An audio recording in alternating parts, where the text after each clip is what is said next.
Badan Pengawasan Obat dan Makanan hari ini memusnahkan ribuan obat dan makanan ilegal. Operasi ini dilakukan terhadap 58 sarana dan 868 obat tradisional, suplemen makanan, kosmetik, dan pangan ilegal. Operasi ini bertujuan untuk memberantas penjualan produk ilegal termasuk palsu yang dipasarkan secara online di Jakarta dan 14 wilayah lainnya.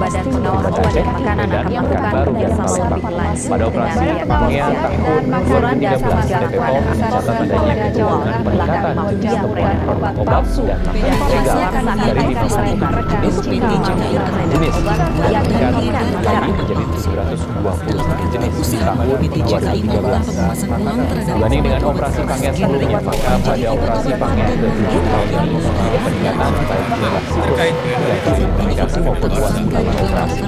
Kemudian BPOM bersama dengan Mabes Polri telah melakukan penggerbekan di sebuah gudang obat palsu beromset sekitar 3 temuan kami itu adalah fenomena BPOM menyampaikan sama artinya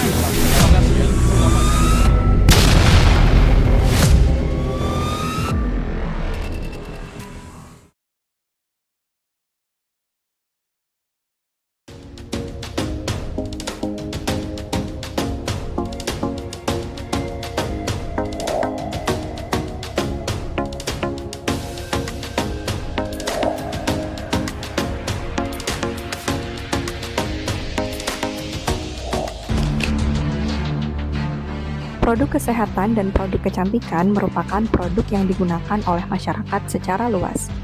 Untuk melindungi masyarakat dari produk yang membahayakan atau merugikan, terdapat Badan Pengawas Obat dan Makanan yang dikenal dengan Badan POM. Badan POM secara konsisten melakukan pengawasan terhadap produksi dan peredaran obat tradisional, suplemen kesehatan, serta kosmetik yang mengandung bahan yang dilarang atau bahan yang berbahaya. Dalam video ini akan dibahas peraturan terkait produk kesehatan dan kecantikan, serta tips agar sebagai konsumen kita bisa bijak dalam menggunakan produk-produk tersebut. Halo Sobat Sehat, jumpa lagi di section Medical Talk bersama saya Aulia. Nah, kali ini kita akan banyak berbincang-bincang terkait dengan produk kesehatan dan juga kecantikan. Nah, tentunya saya hari ini tidak sendiri, sudah hadir di tengah-tengah kita Ibu Diani Safitri selaku Regulatory dan Pharmacovigilance Director dari PP Soho Global Health. Selamat siang Bu Diani, apa kabarnya hari ini? Baik. Terima kasih ya Bu sebelumnya sudah berkenan hadir untuk berbincang-bincang tentang produk kesehatan dan juga kecantikan. Nah, ngomong-ngomong tentang produk kesehatan dan juga kecantikan, mungkin saya dan Sobat Sehat gitu ya Bu Diani sebagai pengguna dari produk kesehatan dan juga kecantikan seringkali nih menemukan misalnya iklan-iklan produk yang manfaatnya sepertinya instan banget nih gitu ya. Kemudian mungkin kita pernah belanja online gitu ya secara daring, kemudian produknya entah itu palsu atau mungkin sebagian besar dari kita sering membaca berita nih tentang produk-produk kesehatan yang palsu. Nah, yang saya tahu di Indonesia ini sudah ada badan pengawas ya untuk obat dan juga makanan yang dikenal dengan BPOM. Nah, sebetulnya apa saja sih produk-produk yang diawasi oleh Badan POM atau produk-produk yang menjadi tanggung jawab dari Badan POM? Ya, jadi Badan POM itu sendiri adalah Badan Pengawas Obat dan Makanan. Ini berarti produk-produk yang diawasi oleh BPOM ya seputar obat dan makanan. Kategorinya adalah obat, kemudian obat bahan alam, pangan, suplemen, dan juga produk kosmetik. Itu semua yang diawasi oleh Badan POM. Oke. Nah, tadi menarik Bu, ada obat bahan alam gitu ya. Kalau tidak salah memang berganti nama ya. Dulu kan disebutnya sebagai obat tradisional. Nah, kalau berbicara tentang obat tradisional atau terminologi yang sekarang adalah obat bahan alam, saya pernah baca berita obat bahan alam itu mengandung bahan kimia yang berbahaya. Jadi misalnya jamu pegelino gitu ya, mengandung bahan kimia berbahaya. Nah, sebetulnya secara regulasi atau secara peraturan, apakah obat bahan alam ini diperkenankan mengandung bahan kimia obat atau bahan tambahan yang istilahnya manfaatnya itu bisa instan atau bahasa awamnya cespleng gitu sih. Oke, karena kalau kita lihat dari definisinya ya obat bahan alam, namanya bahan alam, berarti itu definisinya adalah obat-obat yang bahan berkhasiatnya itu berdasar dari sumber daya alam. Sumber daya alam itu bisa berasal dari tumbuhan, hewan, atau mineral, atau juga bahan alam lainnya. Sehingga obat-obat dari bahan alam ini tentunya tidak boleh mengandung bahan berkhasiat yang berasal dari proses kimia atau proses sintetik. Itu jelas-jelas dilarang. Mengapa? Karena bahan kimia obat atau bahan berkhasiat obat yang berasal dari kimia ini bisa membahayakan tubuh, apalagi jika dikonsumsi tidak sesuai dengan dosis dan aturan pakainya.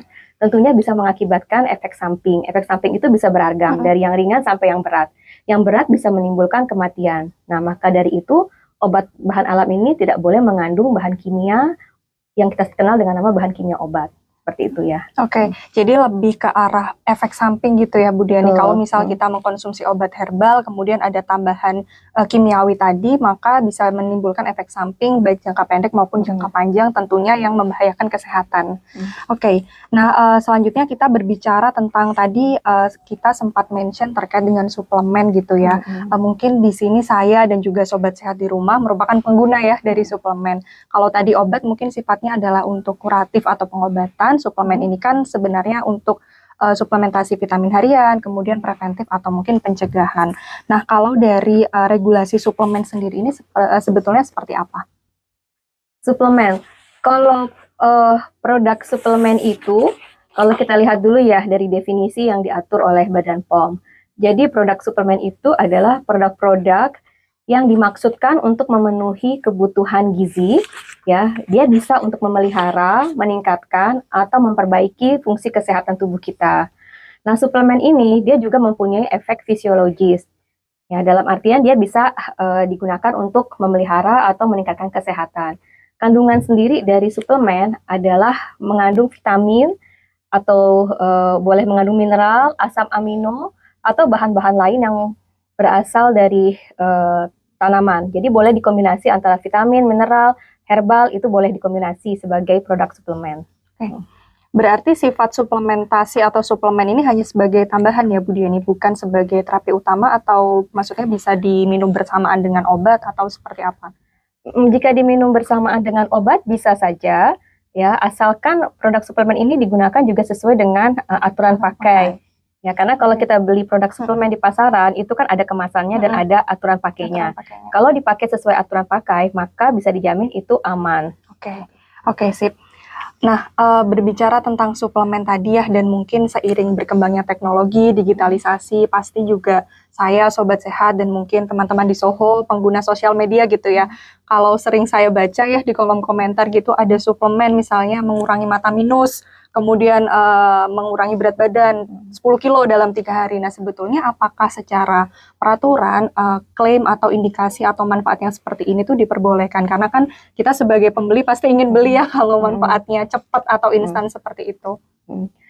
Ya, memang kalau dari sisi penjual ya atau produsen, tentunya kita ingin menambahkan klaim yang high claim gitulah, yang bisa untuk mengobati atau tadi katanya mengobati mata minus. Tapi tentunya klaim itu juga diatur oleh Badan POM. Karena Badan POM juga mereka ingin untuk melindungi masyarakat. Sehingga Badan POM telah mengeluarkan peraturan pedoman klaim untuk produk suplemen. Nah, jika dilihat dari peraturan, itu ada 3 kategori untuk klaim, yaitu yang pertama klaim zat gizi, yang kedua adalah klaim fungsional, dan yang ketiga adalah klaim pengurangan resiko penyakit. Untuk pengertiannya, klaim zat gizi itu maksudnya adalah klaim yang menggambarkan manfaat produk untuk memelihara kesehatan secara umum. Contohnya adalah suplementasi vitamin mineral, suplementasi asam amino pada masa pertumbuhan. Nah, yang kedua, klaim fungsional. Klaim fungsional itu adalah klaim yang berkaitan dengan efek yang menguntungkan bagi tubuh. Nah, ini maksudnya adalah berkaitan dengan efek positif untuk memelihara atau mendukung kesehatan fungsi tubuh. Misalnya, membantu memelihara kesehatan mata atau membantu memelihara kesehatan gigi. Nah, yang ketiga, ini adalah klaim yang lebih tinggi tingkatannya, yaitu klaim pengurangan risiko penyakit. Klaim ini menggambarkan bahwa produk suplemen tersebut dapat digunakan untuk menurunkan risiko suatu penyakit. Contohnya adalah membantu mengurangi risiko kerapuhan tulang. Ya, seperti itu.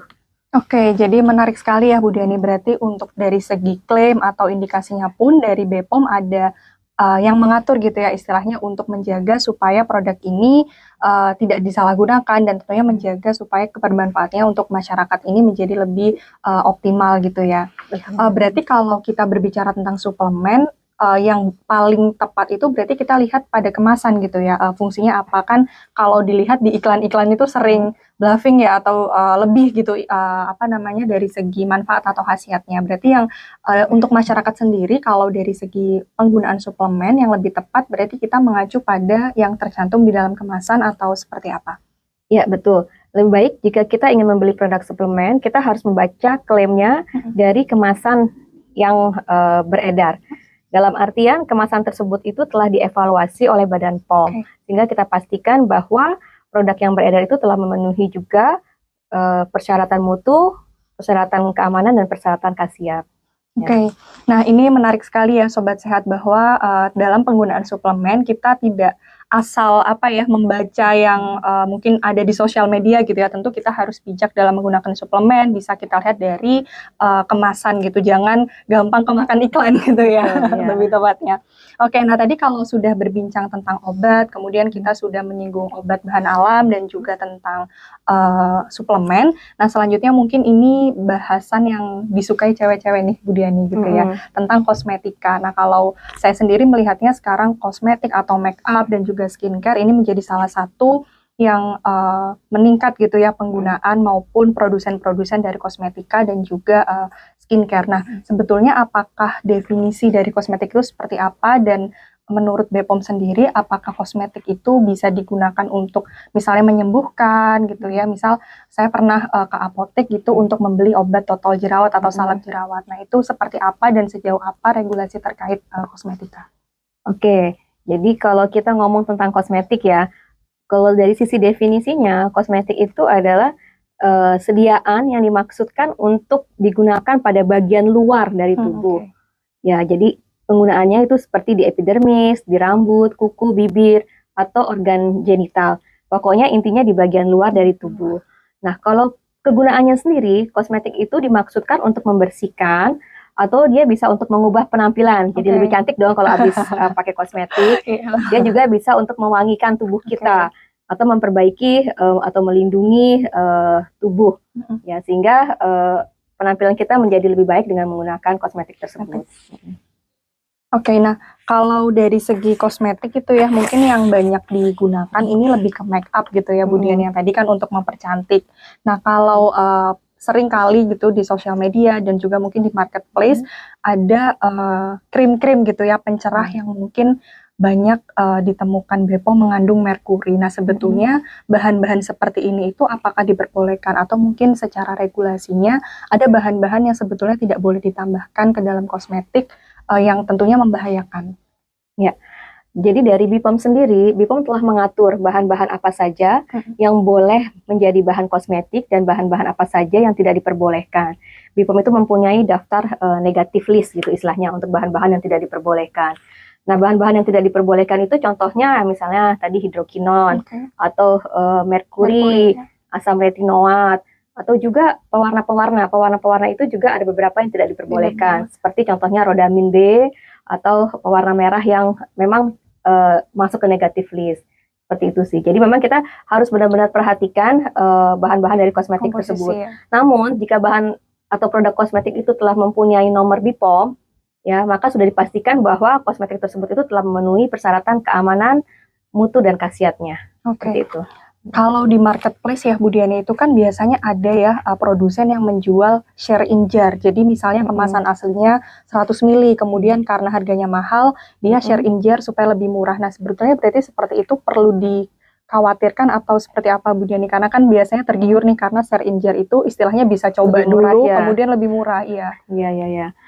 Kalau produk yang share in jar itu menurut saya sendiri ya itu sebaiknya tidak kita lakukan gitu ya. Baik kita sebagai konsumen sebaiknya tidak membeli produk-produk yang di share in jar. Mengapa? Karena jika kita membagi produk ya ke dalam kemasan-kemasan lain yang lebih kecil misalnya, tentunya ini bisa menyebabkan bakteri-bakteri masuk ya ke dalam kemasan-kemasan kecil tersebut. Ya nanti malahan bukannya kita malah cantik, tapi malah muka kita mungkin kena bakteri gitu ya, jadi banyak jerawat atau seperti apa gitu.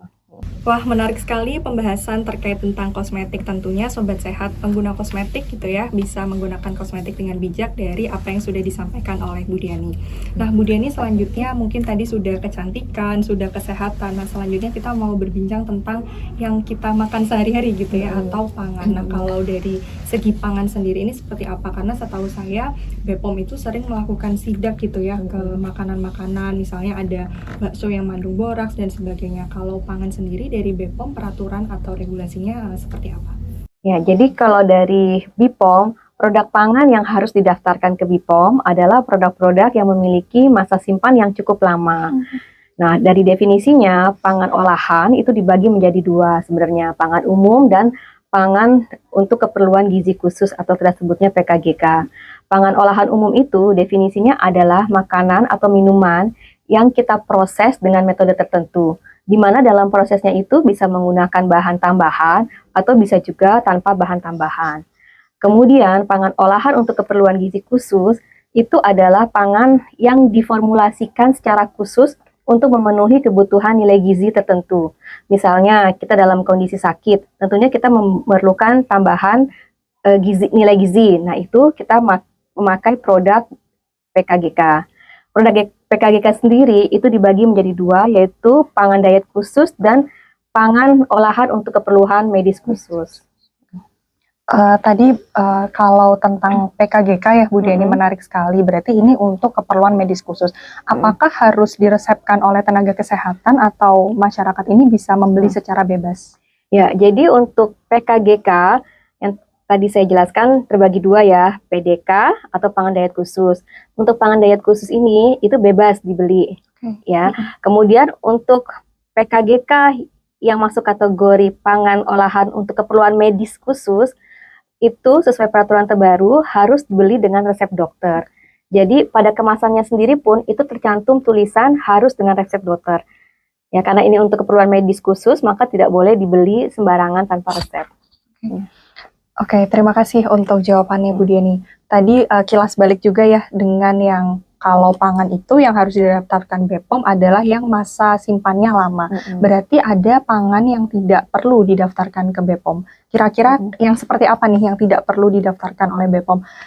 Supaya kalau misal kita beli makanan nggak ada BPOM-nya, kita nggak kaget gitu maksudnya. Ya, jadi memang benar sekali ada beberapa jenis pangan yang tidak perlu didaftarkan ke BPOM. Contohnya adalah pangan-pangan dengan masa simpan kurang dari 7 hari. Ini seperti contohnya keripik-keripik yang dibuat tanpa bahan pengawet. Kemudian produk-produk pangan siap saji atau fast food itu juga tidak perlu didaftarkan ke BPOM. Kemudian jika kita membeli pangan dalam jumlah kecil atau kita mengimpor pangan dalam jumlah kecil, itu juga tidak perlu didaftarkan ke BPOM.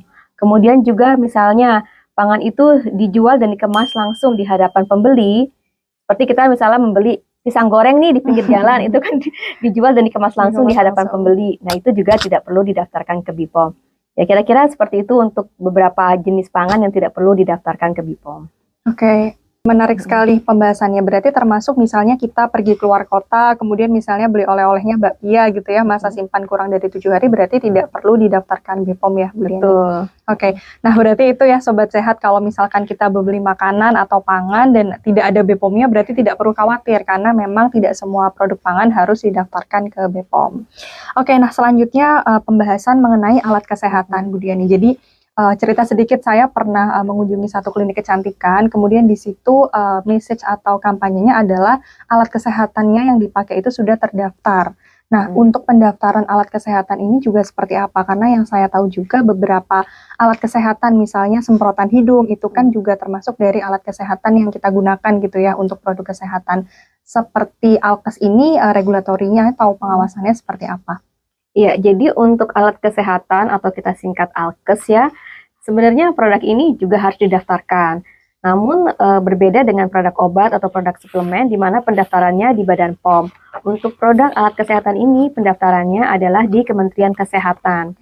Ya, jadi untuk prosesnya sama seperti produk kesehatan lainnya seperti obat atau suplemen di mana harus menjalani proses registrasi terlebih dahulu untuk mendapatkan izin edar. Oke, berarti walaupun hanya alat kesehatan, bukan obat gitu ya, atau yang kita konsumsi yang berupa device, tetap perlu ada perizinannya gitu ya. Dalam hal ini Alkes diizinkan oleh Kementerian Kesehatan. Oke, nah selanjutnya kalau tadi sudah bahas tentang produk, tentang alat kesehatan, mungkin saya gitu ya mewakili Sobat Sehat juga dan rekan-rekan dari Soho ingin bertanya lebih lanjut kepada Bu Diani terkait dengan pengawasan yang dilakukan setelah produk obat atau mungkin produk kecantikan ini beredar ke pasaran. Misalnya kita ada keluhan atau misalnya ada kejadian yang tidak diinginkan, itu apakah dari BPOM ada yang dilakukan nih Bu Diani, mungkin berkolaborasi dengan industri farmasi atau industri terkait? Ya, jadi untuk pengawasan setelah produk diedarkan ke pasar, tentunya BPOM juga mengawasi. Pengawasan di BPOM ini termasuk ketat ya, karena biasanya BPOM juga melakukan sampling ke pasar. Jadi BPOM bisa mengambil produk kita, kemudian mereka melakukan uji untuk mengetahui apakah mutunya atau safety-nya atau khasiatnya itu benar-benar sesuai dengan yang kita laporkan pada saat registrasi produk.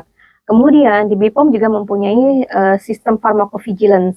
Jadi sistem pharmacovigilance itu adalah kegiatan yang digunakan untuk mendeteksi atau menilai atau juga untuk mencegah efek samping atau kejadian yang tidak diinginkan yang mungkin timbul dari penggunaan obat.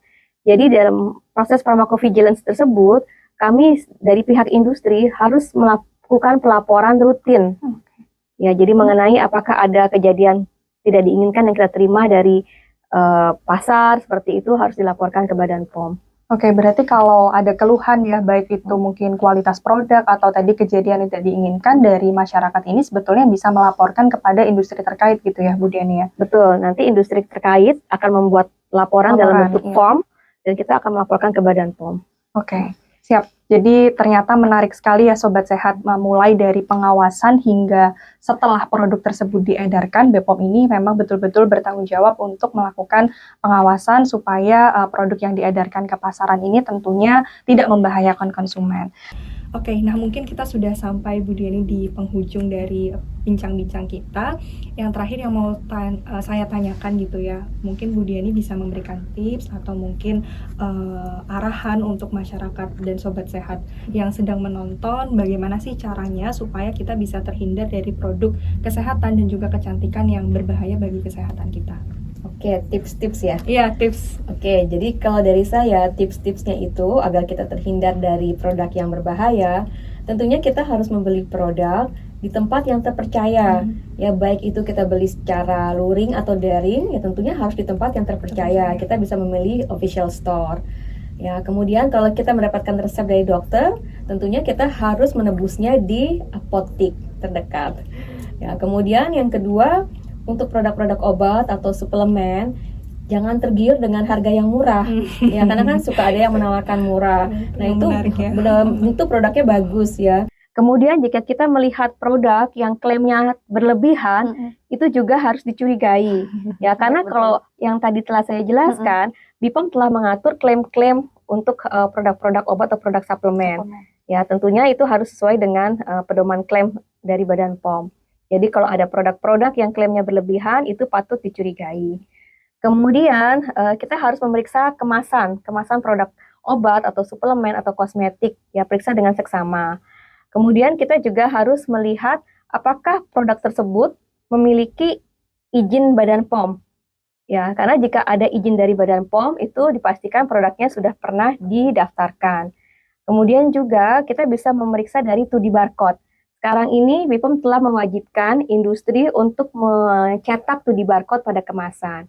Dari 2D barcode tersebut kita bisa melihat adanya nomor izin edar dan informasi lainnya.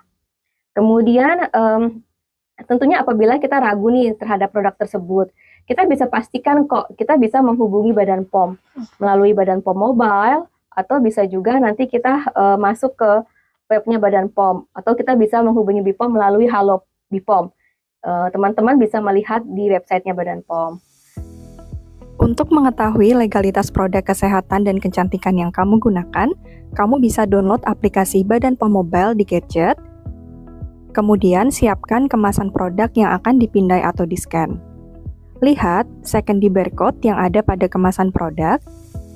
Pada aplikasi Badan POM Mobile, pilih scan produk, kemudian arahkan kamera ke secondary barcode yang ada pada kemasan. Setelah itu, pindai dan apabila produk tersebut terdaftar di BPOM, maka akan muncul informasi terkait produk yang kamu gunakan.